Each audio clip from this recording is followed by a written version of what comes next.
Assalamualaikum warahmatullahi wabarakatuh. Kami dari kelompok 2 ingin mempresentasikan hasil proyek UAS kami yang berjudul Stock Investment, Investor Accounting and Reporting. Anggota kelompok 2 terdiri dari Asyifa Zahra Wibowo dengan NIM 227, Aulia Zulhaida Yahya dengan NIM 213, Danila Mirabil dengan NIM 018, Davin Raditya dengan NIM 228. Oke, langsung aja kita masuk ke teorinya. Yang pertama ini akan kita bahas pengertian investasi saham berdasarkan SHK. Suatu aktivitas penanaman dana atau modal yang dilakukan oleh individu atau entitas yang bertujuan memperoleh imbal hasil di masa depan disebut sebagai investasi. Pada akuntansi keuangan, investasi berarti menempatkan dana dalam instrumen keuangan seperti saham. Investasi saham merupakan kepemilikan bagian ekuitas perusahaan lain, yang biasanya berupa saham biasa atau saham preferen. Standar akuntansi keuangan di Indonesia mengatur perlakuan investasi berdasarkan seberapa besar tingkat pengaruh kepemilikan atau kontrol yang dimiliki oleh investor pada perusahaan yang investor investasikan. Metode akuntansi tidak hanya bergantung pada tingkat saham yang dimiliki, tetapi juga bergantung pada seberapa besar keterlibatan dalam pengambilan keputusan, baik keuangan maupun operasional suatu perusahaan. Ada 3 standar utama yang digunakan pada investasi saham. Yang pertama, PSAK 71, yang mengatur cara perlakuan terhadap aset keuangan, termasuk investasi yang tidak memiliki dampak signifikan. Yang kedua ada PSAK 15, yang mengatur perlakuan investasi pada perusahaan asosiasi, di mana seseorang investor memiliki pengaruh yang signifikan, tetapi tidak sampai mengendalikan. Yang terakhir ada PSAK 65, pasal ini digunakan saat investor mengendalikan perusahaan investasinya dan wajib membuat laporan keuangan konsolidasi. Nah, sebagaimana yang dijelaskan pada buku BIMS, pendekatan akuntansi terkait investasi saham yang berhubungan langsung antara investor dengan perusahaan yang diinvestasikan. Akuntansi seharusnya menggambarkan sejauh mana investor dapat mempengaruhi keuangan dan kegiatan operasional di perusahaan tersebut. Oleh sebab itu, metode pengakuan dan pengukuran dengan tingkat pengaruh yang diberikan investor kepada perusahaan yang diinvestasikan. Yang kedua akan kita bahas kepemilikan saham dan tingkat pengaruh kepada perusahaan. Kepemilikan saham terhadap entitas lain menggambarkan seberapa besar hak suara yang bisa dimiliki oleh seorang investor dalam pengambilan keputusan perusahaan yang strategis. Tingkat pengaruh kepemilikan ini dibagi menjadi beberapa bagian berdasarkan jumlah saham yang dimiliki. Yang pertama adalah kurang dari 20%. Investor dianggap tidak memiliki pengaruh yang signifikan terkait keuangan dan kebijakan operasional perusahaan. Tidak ada perwakilan pada manajemen dan investor tidak dapat mempengaruhi keputusan perusahaan. Pada investasi tingkat ini digunakan metode pencatatan dengan metode biaya atau fair value. Yang kedua, 20% sampai 50%. Pada tingkat ini, investor memiliki hak suara yang cukup untuk dapat mempengaruhi kebijakan-kebijakan yang ada di perusahaan, walaupun tidak memiliki kontrol sepenuhnya. Beberapa bentuk pengaruh bisa dengan keterlibatan dalam dewan direksi atau keikutsertaan dalam pengambilan keputusan yang strategis. Nah, pada tingkat investasi ini digunakan pencatatan dengan menggunakan metode ekuitas. Yang terakhir ada lebih dari 50%. Apabila investor memiliki sebagian besar hak suara dan bisa mengarahkan kebijakan-kebijakan pada keuangan dan operasional, maka investor dianggap memiliki kontrol perusahaan. Pada tingkat ini, investor harus menyusun konsolidasi laporan keuangan anak perusahaan. Nah, di pembahasan ketiga ini akan kita bahas metode biaya dan nilai wajar atau fair value method. Nah, metode biaya ini biasa digunakan pada saat investasi, tidak memberikan pengaruh yang signifikan kepada investor. Pada metode ini, investasi dicatat sebesar harga perolehannya, tidak ada penyesuaian terhadap perubahan nilai wajar, kecuali terdapat indikasi penurunan nilai atau impairment. Pendapatan yang berasal dari investasi dicatat saat dividen diterima tanpa harus memperhatikan laba atau rugi perusahaan yang diinvestasikan. Oleh karena itu, metode ini tidak mencerminkan perubahan nilai ekonomi perusahaan secara langsung. Nah, kemudian metode nilai wajar. Metode ini digunakan saat investasi diklasifikasikan sebagai aset keuangan yang diukur pada nilai wajar melalui laba rugi atau melalui penghasilan komprehensif lainnya. Menurut PSAK 71, jika investasi bertujuan untuk diperdagangkan, perubahan nilai wajar dicatat di laporan laba rugi. Jika tidak, maka perubahannya disajikan dalam penghasilan komprehensif lainnya. Dalam konteks teoritis, metode ini mencerminkan kondisi pasar secara real time. Namun, kurang mencerminkan hubungan jangka panjang antara investor dan perusahaan yang diinvestasikan. Oleh karena itu, metode ini akan lebih sesuai dengan investasi pasif. BIMS juga menekankan bahwa penggunaan metode nilai wajar dapat menyebabkan volatilitas dalam laporan keuangan karena fluktuasi pasar langsung mempengaruhi pendapatan atau ekuitas perusahaan. Oke, di sini ada contoh kasusnya. Pada tanggal 5 Maret 2021, PP Surya membeli 20.000 lembar saham dari total 100.000 lembar saham PT Lunar yang beredar dengan harga pasar 1.200 per lembar saham. Pada tanggal 10 Juli 2021, PT Lunar membagikan dividen sebesar 8 juta. Pada tanggal 31 Desember 2021, PT Lunar melaporkan laba bersih untuk tahun berjalan sebesar 25 juta. Dan nilai wajar saham PT Lunar diketahui sebesar 1.600. Nah, langsung aja kita masuk ke penjurnalannya. Yang pertama itu pada saat PT Surya melakukan pembelian pada PT Lunar. Ini pencatatannya pada tanggal 5 Maret 2021. Jurnalnya investasi pada PT Lunar sebesar 24 juta, pada kas sebesar 24 juta. Nah, 24 juta ini dari mana? Perhitungannya dari 20.000 lembar saham dikali dengan 1.200 per lembar sahamnya. Hasilnya 24 juta. Yang kedua ini saat PT Lunar menerima dividen. Dicatat pada tanggal 10 Juli 2021. Jurnalnya kas pada pendapatan dividen sebesar 1.600.000. 1.600.000 itu dari mana? Dari 8 juta dikali 2%. Yang terakhir ini pada saat PT Lunar mengukur nilai wajar atas investasinya. Dicatat pada tanggal 31 Desember 2021. Jurnalnya penyesuaian nilai wajar investasi pada laba yang belum direalisasikan laba rugi atau ekuitas sebesar 8 juta. 8 jutanya ini dari 1.600 dikurang 1.200, kemudian dikali dengan 20.000. Yang keempat, akan kita bahas metode ekuitas. Metode ekuitas ini digunakan saat investor mempunyai pengaruh signifikan terhadap perusahaan yang diinvestasikan. Investasi awal dicatat sebesar harga perolehannya, kemudian nilai investasi disesuaikan setiap periode berdasarkan bagian investor atas laba atau rugi perusahaan tersebut, termasuk pengaruh dari penghasilan komprehensif lainnya relevan. Dan ketika perusahaan tersebut memperoleh laba, investor dia menganggap sebagian proporsionalnya sebagai pendapatan investasi dan nilai tercatat investasi meningkat. Selain itu, jika perusahaan membagikan dividen, nilai investasi dikurangi sesuai jumlah dividen yang diterima karena dianggap sebagai pengembalian modal. Kemudian akan kita bahas alokasi selisih antara biaya perolehan dan nilai wajar aset neto.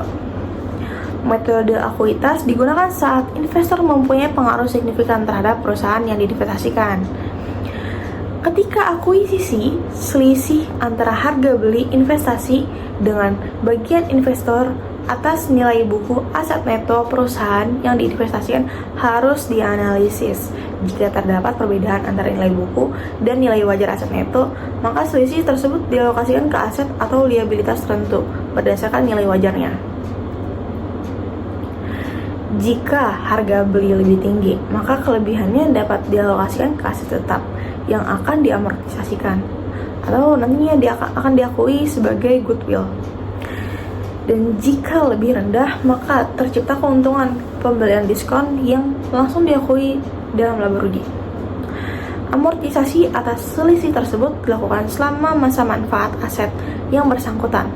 Hal ini bertujuan agar pengakuan laba investasi mencerminkan bagian laba investor yang telah disesuaikan dengan nilai ekonomis aktual dari aset perusahaan terkait. Kemudian akan kita bahas penyesuaian, lanjutan, dan perubahan nilai investasi. Jika perusahaan yang diinvestasikan mengalami kerugian, bagian investor atau kerugian tersebut mengurangi nilai investasi. Namun, pengakuan kerugian dibatasi hingga nilai investasi menjadi nol apabila kerugian berlanjut. Investor tidak mengakuinya kecuali memiliki kewajiban atau telah melakukan pembayaran tambahan. Ketika laba kembali diperoleh pada tahun berikutnya, investor dapat mengakui bagian labanya hanya setelah kerugian yang sebelumnya tidak diakui dikompensasi. Dan pada buku BIMS, metode ekuitas disebut sebagai pendekatan lebih mencerminkan hubungan ekonomis antara investor dan perusahaan tempat investasi dilakukan. Metode ini menekankan pentingnya menyelaraskan pelaporan keuangan dengan realitas ekonomi, bukan sekedar angka kepemilikan saja.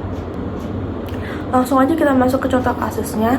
Pada tanggal 10 Februari 2022, PT Mentari melakukan investasi dengan membeli kepemilikan saham sebesar 30% atas PT Bulan. PT Mentari mengeluarkan kas sebesar 300 juta untuk investasi tersebut. Pada tanggal 15 September 2022, PT Bulan mengumumkan dividen kepada pemilik sahamnya sebesar 25 juta dan melaporkan laba bersih tahun berjalan sebesar 90 juta. Jurnalnya, saat PT Terang melakukan investasi atas PT Bulan 10 Februari 2022, investasi pada PT Bulan sebesar 300 juta, pada kas 300 juta juga. Ini sesuai sama yang ada di soalnya, mengeluarkan kas sebesar 300 juta. Kemudian pencatatan PT Terang mengakui dividen dari PT Bulan yang dicatat 15 September 2022. Jurnalnya piutang dividen pada investasi pada PT Bulan sebesar 7.500.000. Itu dari mana? Dari 25 juta. 25 jutanya ini dividen yang diumumkan kepada pemilik sahamnya. Kemudian dikalikan 30%, yaitu kepemilikannya. Jadi ditotalin hasilnya 7.500.000. Nah, kemudian pencatatan PT Terang mengakui dividen dari PT Bulan 31 Desember 2022. Jurnalnya investasi pada PT Bulan 27 juta, pada keuntungan atas investasi 27 juta juga. Ini dari mana? 90 juta dikali 30%. 90 jutanya ini laba bersih tahun berjalan yang ada di soal. Kemudian dikalikan dengan 30%, yaitu kepemilikan sahamnya. Kemudian jika pada tanggal 30 Desember 2022 PT Bulan mengakui surplus atas revaluasi aset tetapnya sebesar 12 juta, maka bagian yang diakui oleh investor sebagai penghasilan komprehensif lainnya adalah sebesar 3.600.000. Nah, jurnalnya ini investasi pada PT Bulan sebesar 3.600.000, pada penghasilan komprehensif lain sebesar 3.600.000. Itu dari mana? 12 juta dikali dengan 30%. Oke, nama saya David Raditya dengan NIM 2310112228. Di sini saya melanjutkan teori nomor 5, yaitu goodwill dan pembelian diskon. Di goodwill sendiri ini memiliki definisi selisih lebih antara harga beli investasi dan nilai wajar aset neto yang diperoleh. Dalam metode ekuitas, goodwill dicatat sebagai bagian dari investasi awal. Dalam konsolidasi, goodwill diakui terpisah di neraca induk. Goodwill ini memiliki karakteristik aset tidak berwujud, tidak diamortisasi, tetapi diuji penurunan nilainya. Namun goodwill ini kan wajib dilakukan pengujian penurunan nilai ya di setiap akhir periodenya untuk melihat apakah nilai tersebut masih mencerminkan manfaat ekonomis di masa depan. Contohnya itu seperti misalnya PT Mentari membeli aset bersih 260 juta seharga 300 juta. Itu goodwill-nya itu mendapatkan 40 juta. Kita lanjut sekarang pembelian diskon. Pembelian diskon ini memiliki definisi terjadi saat harga beli kurang dari nilai wajar aset neto perusahaan yang diakuisisi. Biasanya pembelian diskon ini terjadi dalam kondisi distress sell, misalnya ketika perusahaan dijual dalam keadaan tertekan atau bangkrut. Karakteristik dari pembelian diskon ini, selisih dicatat sebagai keuntungan langsung di laporan laba rugi. Contohnya, akuisisi aset neto 620 juta dengan harga 600 juta mendapatkan gain sebesar 20 juta. Efek dari laporan keuangan ada menambah laba periode berjalan dan meningkatkan total aset. Oke, sekarang kita di teori nomor 6 yaitu investasi dalam periode akuntansi.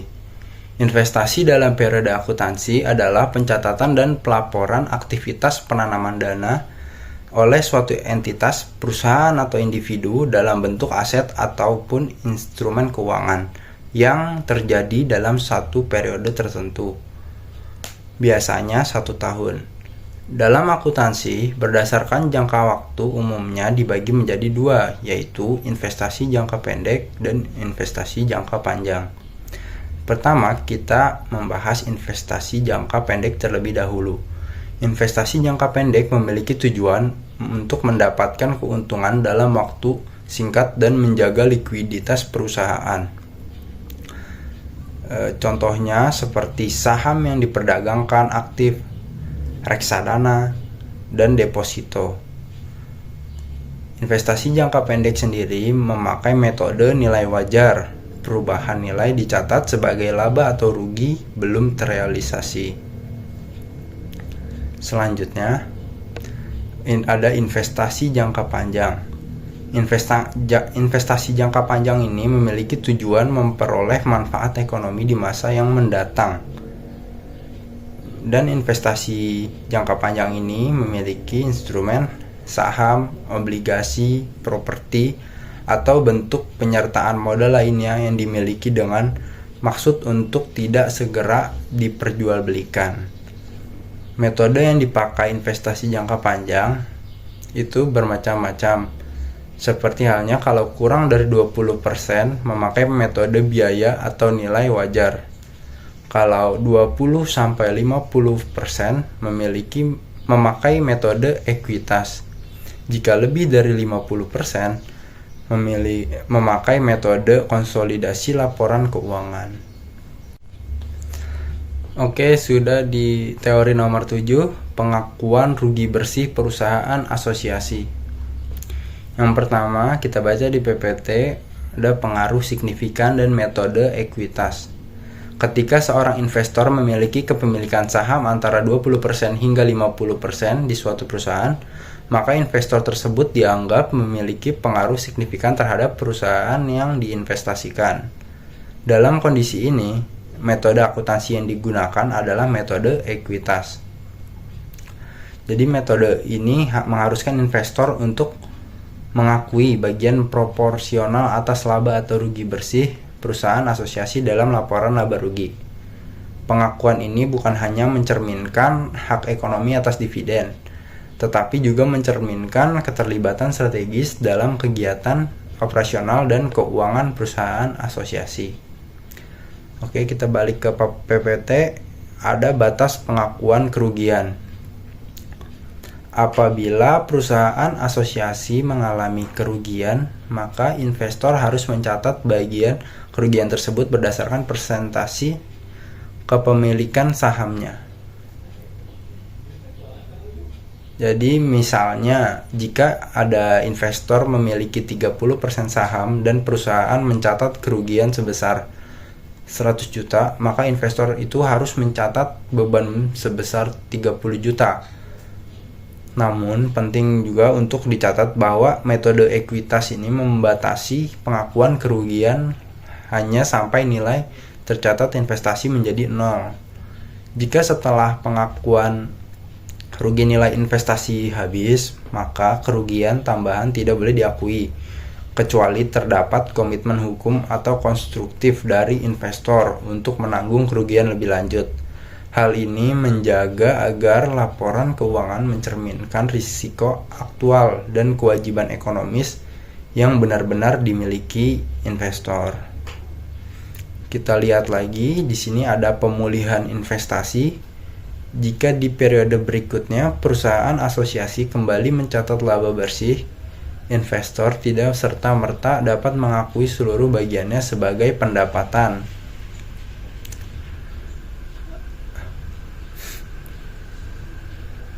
Laba tersebut terlebih dahulu digunakan untuk mengimbangi rugi tahun-tahun sebelumnya yang belum diakui akibat keterbatasan nilai investasi.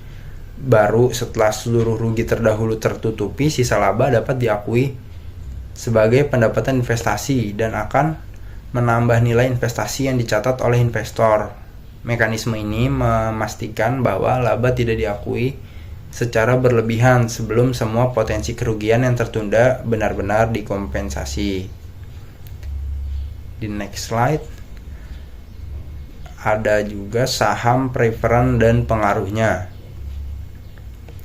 Jika perusahaan asosiasi memiliki saham preferen, maka bagian laba investor dihitung setelah dikurangi dividen preferen kumulatif. Alasannya karena dividen preferen adalah hak tetap. Laba bersih yang tersisa baru dapat dibagikan ke pemegang saham biasa yang memiliki pengaruh mengurangi porsi laba bersih yang bisa diakui investor pemilik saham biasa. Jadi dalam kasus perusahaan asosiasi memiliki struktur saham preferen kumulatif. Jadi maka pembagian laba itu kepada pemegang saham biasa harus mempertimbangkan terlebih dahulu dividen saham preferen meskipun dividen tersebut belum diumumkan. Hal ini berarti bahwa laba bersih yang digunakan sebagai dasar pengakuan bagian laba investor akan dikurangi terlebih dahulu dengan hak dividen preferen. Dengan demikian, investor yang memegang saham biasa harus menghitung bagian laba bersih yang tersisa setelah dikurangi kewajiban kepada pemegang saham preferen. Ini juga penting untuk memastikan bahwa pengakuan pendapatan benar-benar mencerminkan hak ekonomi aktual dari pemegang saham biasa. Mungkin sekian itu saja dari bagian teori. Sekarang lanjut ke soal multiple choice yang akan dijelaskan oleh teman saya. Terima kasih. Nah, kita udah sampai di bab soal multiple choice-nya ini. Langsung aja kita masuk ke nomor 1. Investor dengan kepemilikan saham sebesar 10% pada perusahaan lain umumnya akan mencatat investasinya menggunakan metode apa? A. Nilai wajar atau biaya. B. Konsolidasi. C. Ekuitas. D. Amortisasi. Jawabannya adalah yang A.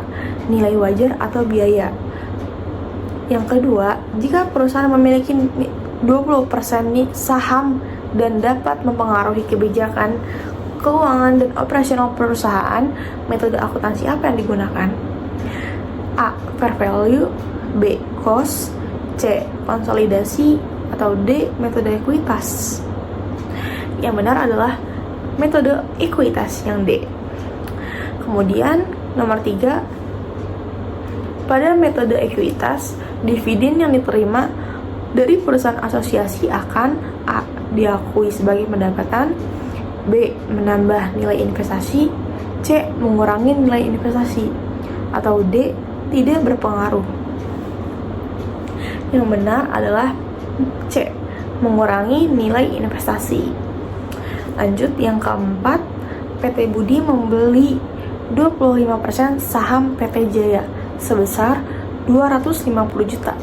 PT Jaya memperoleh laba bersih sebesar 75 juta dan membagikan dividen 20 juta. Berapakah total nilai investasi akhir pada akhir tahun? Yang pertama kita hitung dulu laba bagian budinya. Itu 25% kepemilikannya dikali 75 juta. Yaitu laba bersih yang diperoleh PT Jaya. Hasilnya 18.750.000. Kemudian kita hitung juga dividen bagian budi, 25% dikali 20 juta. Hasilnya 5 juta. Nah, kemudian nilai akhirnya gimana? 250 juta ditambah 18.750.000 dikurang 5 juta. 250 jutanya ini dari saham PT Jaya sebesar 250 juta. Kemudian ditambah dengan laba bagian budi dan dikurang dividen bagian budi. Hasilnya 263.750. Yang benar adalah yang B.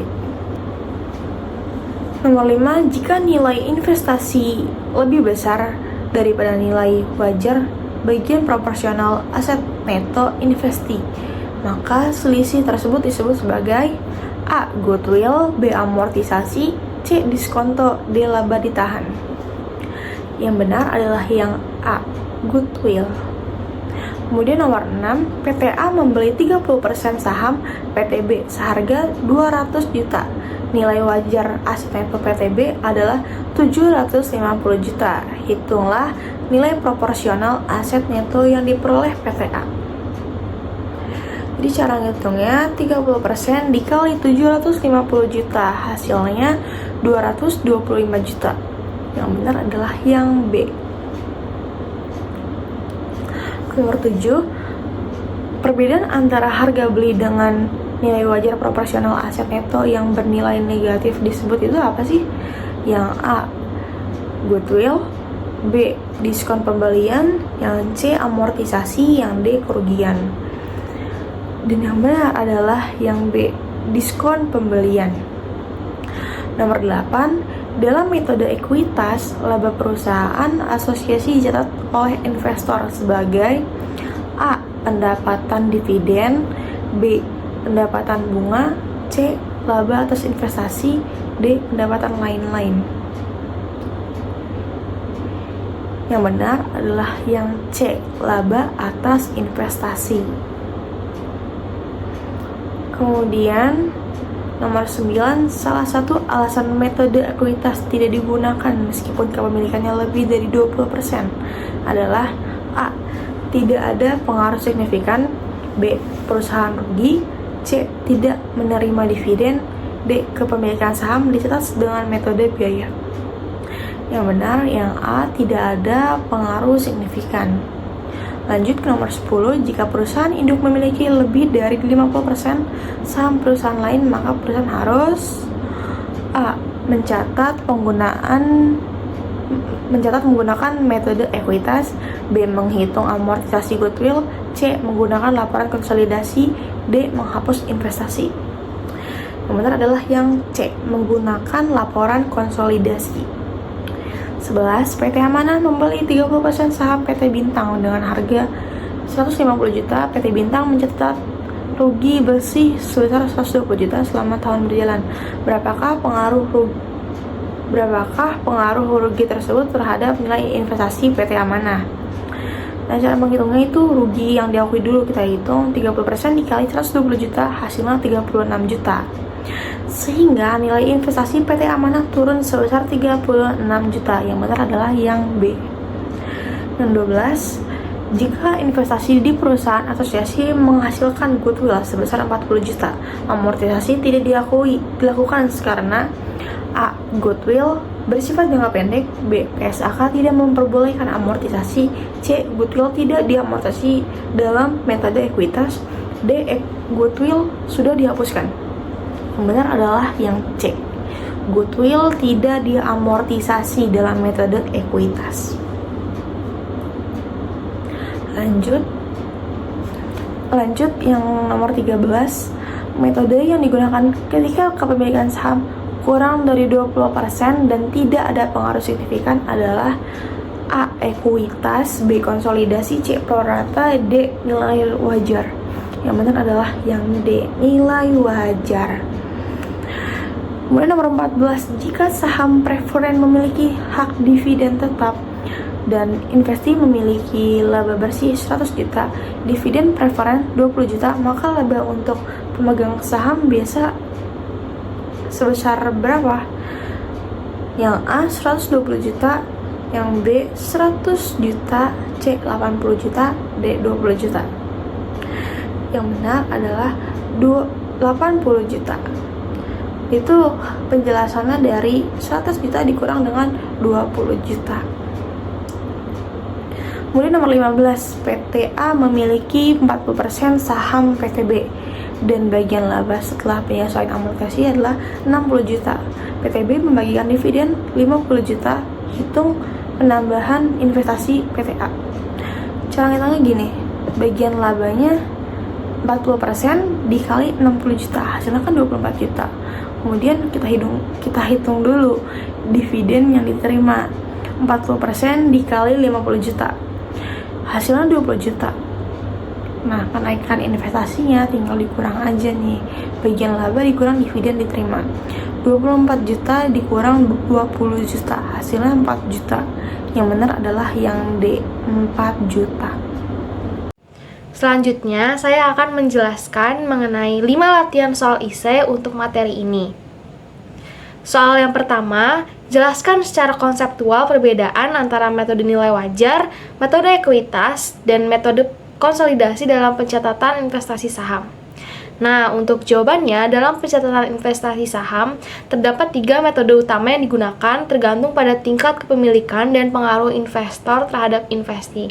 Pertama, metode nilai wajar digunakan ketika investor tidak memiliki pengaruh signifikan.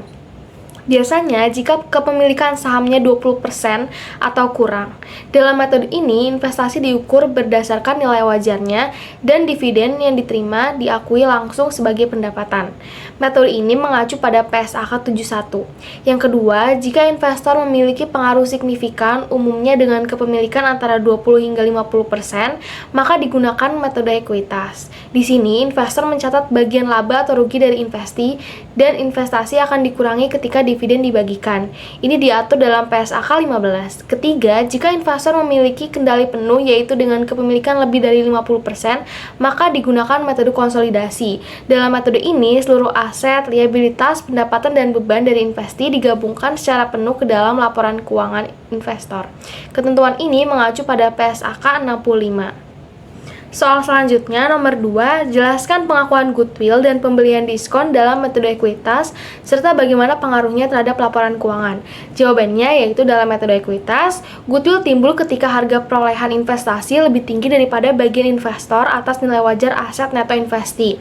Sebaliknya, pembelian diskon atau bargain purchase terjadi ketika harga beli lebih rendah dari nilai wajar proporsional tersebut.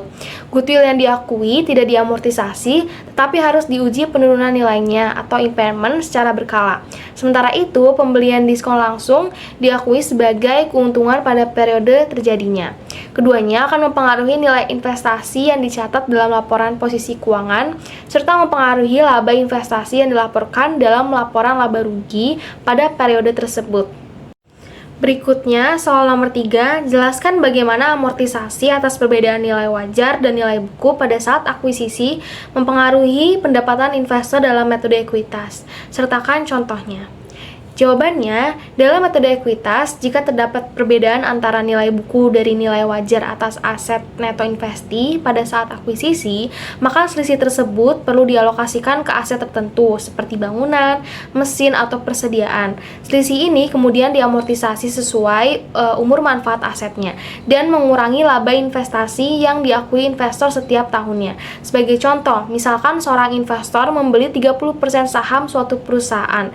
Ternyata terdapat terdapat selisih nilai wajar atas bangunan sebesar 300 juta rupiah dengan sisa umur manfaat 10 tahun. Maka amortisasi tahunannya dihitung sebesar 30% dikali 300 juta dibagi 10 tahun sama dengan 9 juta rupiah per tahun. Jika bagian laba investor dalam tahun tersebut sebesar 45 juta rupiah, maka pendapatan investasi asli yang diakui adalah 45 juta dikurangi 9 juta, yaitu sebesar 36 juta rupiah.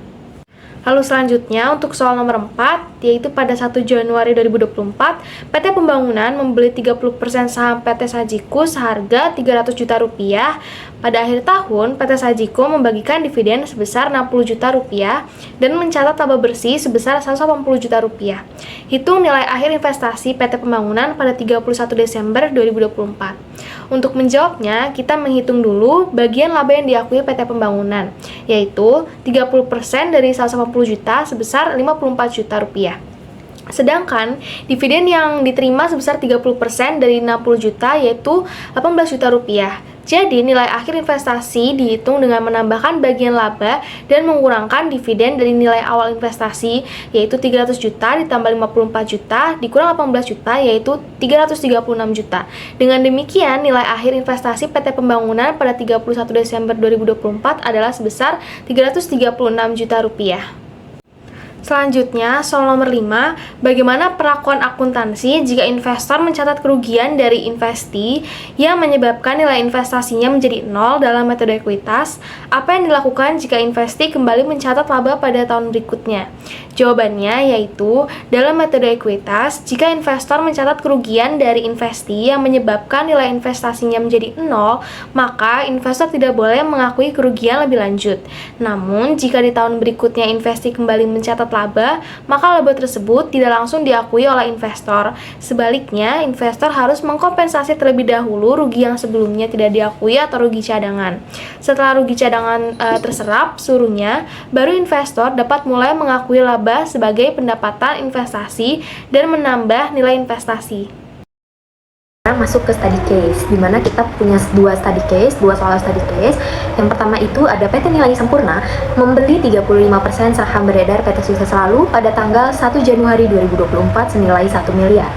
Dan pada tanggal 1 November 2024 ini PT Sukses Selalu membagikan dividen sebesar 200 juta dan melaporkan laba bersihnya pada tahun berjalan sebesar 380 juta. Namun setelah dihitung terdapat perbedaan antara nilai wajar dengan nilai buku, di mana di sini ada rinciannya, dan yang berarti itu PT Nilai Sempurna ini membeli 35% saham beredarnya PT Sukses Selalu sebesar 1 miliar.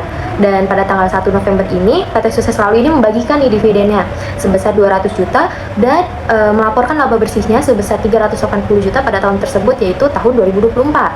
Namun setelah dihitung terdapat perbedaan antara nilai wajar dengan nilai bukunya, dan di sini ada rinciannya nih di tabel. Yang pertama itu ada persediaan. Persediaan itu terjual pada tahun 2024, yang dimana memiliki arti persediaan ini sudah habis terjual pada tahun 2024. Di sini persediaan itu memiliki book value sebesar 280 juta dan fair value sebesar 310 juta.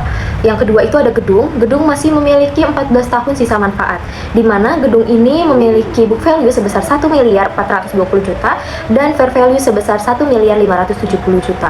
Dan yang ketiga itu ada mesin dan peralatan, di mana mesin dan peralatan ini masih memiliki 6 tahun sisa manfaat. Mesin dan peralatan ini sendiri memiliki book value sebesar 890 juta dan fair value sebesar 840 juta. Dan yang terakhir di sini ada utang obligasi, yang dimana utang obligasi ini memiliki 3 tahun jatuh tempo. Utang obligasi ini memiliki book value sebesar 460 juta dan fair value sebesar 520 juta. Dan di sini kita diminta untuk buat schedule alokasi investasi dan besar bagian laba atas investasi. Oke, jadi yang pertama itu kita kerjain dulu yang A, yang dimana kita disuruh membuat schedule alokasi investasi. Yang pertama itu kita mencari nih, kita mendapatkan goodwill atau bargain purchase, dimana kita mengharuskan mempunyai dua nilai, yaitu nilai investment cost dan nilai fair value of net asset. Dimana investment cost itu adalah nilai harga dari perusahaan induk yang membeli perusahaan anak itu sebesar berapa, dan fair value of net asset itu didapatkan dari nilai fair value, total fair value dikalikan dengan persentase kepemilikan, dan di sini kita mendapatkan investment cost yaitu sebesar 1 miliar dan fair value of net asset itu 770 juta, yang dimana fair value of net asset kita itu dari 310 juta ditambah dengan 1 miliar 570 juta ditambah dengan 840 juta ditambah dengan 520 juta dan baru dikalikan dengan 35% yaitu persentase saham kepemilikan kita. Dan kita di sini mendapatkan goodwill sebesar 230 juta. Kenapa kita mendapatkan goodwill? Karena ketika investment cost itu lebih besar dari fair value of net asset, itu menandakan kita mendapatkan goodwill ataupun kerugian lah. Nah, kalau misalkan fair value of net assetnya itu lebih besar dibandingkan investment cost, itu kita mendapatkan bargain purchase, di mana itu menjadi keuntungan bagi kita seperti itu. Dan yang kedua itu kita mengharuskan menghitung excess, di mana excess itu mempunyai dua nilai juga, yaitu investment cost dan di sini berbedanya itu book value of net asset. Bedanya itu cuman kita menghitungnya itu dari nilai book value, bukan fair value kayak gitu. Jadi investment in PT Sukses Selalu itu sebesar 1 miliar dan book value net assetnya itu dari 280 juta ditambah dengan 1 miliar 420 juta ditambah dengan 840 juta ditambah dengan 460 juta dan total semuanya itu dikalikan dengan persentase kepemilikan yaitu 35%. Dan di sini kita mendapatkan book value of net assetnya itu sebesar 745.500. Dan di sini kita mendapatkan total excess of cost over book value occurred sebesar 254.500.000, di mana ini dari 1 miliar dikurangi dengan 745.500. Dan di sini kita harus menghitung amount atau total dari perkalian dari interest occurred, di mana inventory, build, mesin dan peralatan serta notes payable itu dikalikan dengan persentase kepemilikan, yaitu dengan cara book value ditambah fair value dikalikan dengan persentase kepemilikan yaitu 35%. Dan di sini inventory itu mendapatkan nilai sebesar 10.500.000, build itu sebesar 52.500.000, mesin dan peralatan itu sebesar 17.500.000 dan notes payable itu sebesar 21 juta. Di sini kenapa mesin dan peralatan serta notes payable mendapatkan mendapatkan nilai minus? Karena ketika aset itu ketika nilai book value-nya lebih besar dibandingkan fair value, itu kita mendapatkan yang namanya overstated. Ketika kita mendapatkan overstated, kita harus menurunkan nilai tersebut agar sama rata seperti itu. Jadi di sini ada mesin dan peralatan kan book value-nya lebih besar dibandingkan fair value-nya, dan di situ kita harus menurunkan nilai tersebut agar rata. Dan di sini ada notes payable. Untuk liabilitas itu kebalikannya. Ketika book value lebih kecil dibandingkan fair value, itu menandakan overstated, yang dimana kita harus menurunkan nilai tersebut. Dan di sini contohnya itu inventory itu kan book value-nya lebih kecil dibandingkan fair value, di mana ini berarti under value, yang dimana kita harus menaikkan, jadi kita harus mempositifkan nilai inventory. Building juga sama dengan inventory, dan mesin dan peralatan serta notes payable seperti yang tadi saya jelaskan. Dan di sini kita mendapatkan total sebesar 24.500.000 dan kita masukkan goodwill-nya tadi sebesar 230 juta dan excess-nya tadi 254.500.000. Dan di sini totalnya itu balance ya teman-teman. Lanjutkan ke perintah B, yaitu kita diminta untuk mencari laba atas investasi. Dan di sini itu ada income PT Sukses Selalu, ada inventories, ada build, ada mesin dan peralatan, ada notes payable dan investment income, di mana yang pertama itu kita harus mencari investment income-nya pertama kali, yang dimana cara mencari investment income itu adalah dengan cara menambahkan income PT Sukses Selalu, inventories, build, mesin dan peralatan serta notes payable. Di sini ada income PT Sukses Selalu sebesar 133 juta. Dari mana dapatnya 133 juta ini? Yaitu didapatkan dari laba bersih yang dilaporkan dikalikan dengan persentase kepemilikan, yaitu kita mendapatkan 133 juta. Dan di sini ada inventoriesnya itu 10.500.000 sama dengan tadi. Build 3.750.000, mesin dan peralatan 4.370.000, notes payable 4.200.000, dan mendapatkan investment income sebesar 127.325.000 rupiah. Di sini kenapa inventories, build, mesin dan peralatan serta notes payable berbanding kebalik dengan tabelnya tersebut? Karena emang seperti itu kan, harus dibalik. pada perhitungan investment income seperti itu. Dan ketika kita sudah mendapatkan investment income, kita harus mencari total investment of PT Nilai Sempurna, di mana di sini ada investment cost, dividen, serta investment income itu sendiri yang tadi kita hitung, di mana investment cost kita sendiri itu sebesar 1 miliar, dividennya itu sebesar 70 juta. Dari mana sih 70 juta? Yaitu besar investment income besar dividen yang dikalikan dengan persentase kepemilikan, yang dimana kita mendapatkan dividen sebesar 70 juta. Dan di sini 1 miliar ditambah minus 70 juta ditambah 127.325.000 rupiah, yang dimana total investment of PT Nilai Sempurna mendapatkan 1.057.325.000 rupiah. Oke, sekarang lanjut ke nomor 2 atau study case 2. Di sini ada pada tanggal 1 Januari 2023, PT Cheesecake membeli 45% saham beredar PT Dark Coklat senilai 600 juta.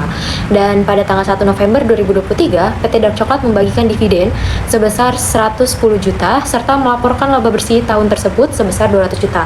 Yang dimana ini berarti PT Cheesecake itu menjadi parent dan PT Dark Coklat itu menjadi anak perusahaan. Dan itu PT Cheesecake itu membeli saham senilai 600 juta dan PT Dark Coklat itu melaporkan laba bersih pada tahun berjalan yang dimaksud itu 2023 sebesar 200 juta. Dan di sini itu diminta untuk yang pertama membuat schedule alokasi investasi, yang kedua membuat jurnal yang diperlukan oleh PT Cheesecake selama tahun 2023, dan yang ketiga itu membuat menghitung investasi PT Cheesecake pada akhir tahun 2023. Dan selanjutnya ini ada neraca saldo PT Dark Coklat pada tanggal 31 Desember 2022. Di sini itu yang berbeda hanya inventory, building, equipment, bonds payable. Di mana inventory ini dengan nilai book value-nya itu 200 juta dan fair value-nya itu 185 juta. Sedangkan untuk building itu book value-nya sebesar 300 juta dan fair value-nya itu 344 juta. Dan yang ketiga itu equipment. Equipment itu book value-nya sebesar 250 juta dan fair value-nya itu sebesar 242 juta. Dan yang terakhir itu ada bonds payable, di mana book value-nya itu sebesar 200 juta dan fair value-nya itu sebesar 180 juta. Untuk building itu sisa masa manfaatnya itu 10 tahun, equipment 6 tahun, dan bonds payable itu 5 tahun. Untuk inventories-nya itu udah habis di masa berlaku, yaitu 2023. Yang pertama itu kita disuruh menghitung schedule alokasi investasi. Kita harus mencari kita untuk mendapatkan bargain ataupun goodwill. Itu dengan cara yang seperti nomor 1, yaitu kita membutuhkan 2 nilai, yaitu investment cost sama fair value of net asset, di mana fair value of net asset itu didapatkan dari total fair value dikalikan dengan persentase kepemilikan, yaitu 45%. Di sini investment cost kita itu 600 juta dan fair value of net asset itu kita dapatkan 648.480.000 rupiah. Dan di sini kita mendapatkan bergain yaitu senilai 48.450.000 rupiah. Dan yang kedua itu kita menghitung excess, di mana excess itu sama seperti untuk menghitung bergain ataupun goodwill, tapi kita menggunakan book value, dari total book value dikalikan dengan persentase kepemilikan yaitu 45%. Nah, di sini investment in PT Dark Coklat itu sebesar 600 juta rupiah dan book value net asetnya itu kita dapatkan 630 juta rupiah. Dan total excess of cost over book value occurred di sini mendapatkan minus 30 juta rupiah. Dan di sini ada tabel, kita harus menghitung antara book value, fair value, dan dikalikan dengan persentase kepemilikan, yaitu inventory mendapatkan nilai sebesar 6.750.000 rupiah, building mendapatkan nilai sebesar 19.800.000 rupiah, equipment mendapatkan nilai sebesar 3.600.000 rupiah, dan terakhir itu bonds payable kita mendapatkan nilai 9 juta rupiah. Nah, di sini kenapa inventory dan equipment itu mendapatkan nilai yang negatif? Dikarenakan aset itu kalau misalkan book value-nya lebih besar dibandingkan fair value, itu akan menjadikan overstated, yang dimana kita harus menurunkan nilai tersebut agar sama rata, jadi kita harus minuskan. Tapi kalau misalkan asetnya itu berkebalikan, kayak misalkan book value-nya itu lebih kecil dibandingkan fair value seperti building ini, itu kita harus positifkan karena itu nilainya understated, jadi kita harus ratakan. Dan untuk liabilitas itu berkebalikannya, ketika book value lebih besar dibandingkan fair value, itu berarti understated, yang dimana kita harus mempositifkan nilainya.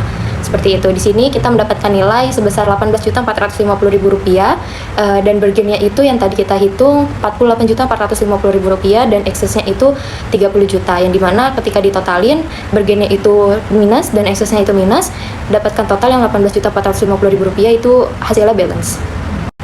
Yang kedua, kita disuruh membuat jurnal PT Cheesecake pada tahun 2023. Yang pertama itu kita mencatat investmentnya, yaitu pada tanggal 1 Januari 2023, yang dimana dengan jurnal investment in PT Dark Chocolate pada cash sebesar Rp600 juta. Dan yang kedua itu kita mencatat dividennya pada tanggal 1 November 2023, yaitu cash ataupun dividen pada investment in PT Dark Chocolate sebesar Rp49.500.000, yang dimana Rp49.500.000 ini kita dapatkan dari dividen sebelumnya yang ada di soal itu dikalikan dengan persentase kepemilikan kita, yaitu 45%. Dan di sini yang ketiga itu kita menghitung income dari PT Dark Chocolate-nya itu, yaitu pada tanggal 1 Desember 2023 dengan jurnal investment in PT Dark Chocolate pada income from PT Dark Chocolate sebesar Rp90 juta, di mana kita mendapatkan Rp90 juta ini dari pencatatan laba bersih atau pencatatan laba bersihnya itu dikalikan dengan persentase kepemilikan, yaitu 45% dan mendapatkan nilai Rp90 juta. Yang selanjutnya itu kita mencatat inventory-nya, yaitu pada tanggal 31 Desember 2023, yaitu investment in PT Dark Chocolate pada income from PT Dark Chocolate sebesar Rp6.750.000. Dan yang kedua itu building, kita mencatat pada tanggal 31 Desember 2023, yaitu dengan jurnal income from PT Dark Chocolate pada investment in PT Dark Chocolate sebesar Rp19.800.000. Yang ketiga itu ada equipment, kita mencatatnya sama, yaitu tanggal 31 Desember 2023 dengan jurnal investment in PT Dark Chocolate pada income from PT Dark Chocolate sebesar Rp3.600.000. Dan yang terakhir adalah bonds payable, yaitu pada tanggal 31 Desember 2023 kita mencatatnya itu dengan jurnal income from PT Dark Chocolate pada investment in PT Dark Chocolate. Ketika kita mendapatkan under value itu kita mencatatnya sebagai income pada investment. Tapi kalau misalkan over value kita mencatatnya itu investment pada income. Seperti itu. Dan yang terakhir itu kita diminta untuk menghitung total investasi dari investasi PT Cheesecake, yaitu yang pertama-tama kita harus menghitung investment income-nya terlebih dahulu, yaitu dengan cara menambahkan antara income dari PT Dark Chocolate, inventories, building, equipment, dan bonds payable. Dimana income PT Dark Chocolate itu kita dapatkan Rp90 juta, inventoriesnya itu Rp6.750.000 dan buildingnya itu Rp1.980.000, yang dimana ini dari Rp19.800.000 dibagi dengan 10 tahun, yaitu sisa manfaatnya. Dan equipment itu mendapatkan Rp600.000, yaitu dari Rp3.600.000 dibagi dengan 6 tahun sisa manfaat. Begitu juga dengan bonds payable, yang dimana kita mendapatkan Rp1.800.000, yaitu dari 9 juta dibagi dengan 5 tahun sisa masa manfaat, yaitu dengan dengan nilai tersebut kita mendapatkan investment income, yaitu sebesar Rp93.570.000. Selanjutnya baru bisa kita hitung total investment of PT Cheesecake, yaitu dengan menambahkan antara investment cost, dividen, dan juga investment income. Investment cost kita itu yang tadi Rp600 juta, dan dividen itu Rp49.500.000, dan investment income-nya itu Rp93.570.000. Jadi kita mendapatkan total investment of PT Cheesecake yaitu sebesar Rp644.070.000. Oke, sekian dari kelompok 2, kurang lebihnya mohon maaf. Terima kasih. Assalamualaikum warahmatullahi wabarakatuh.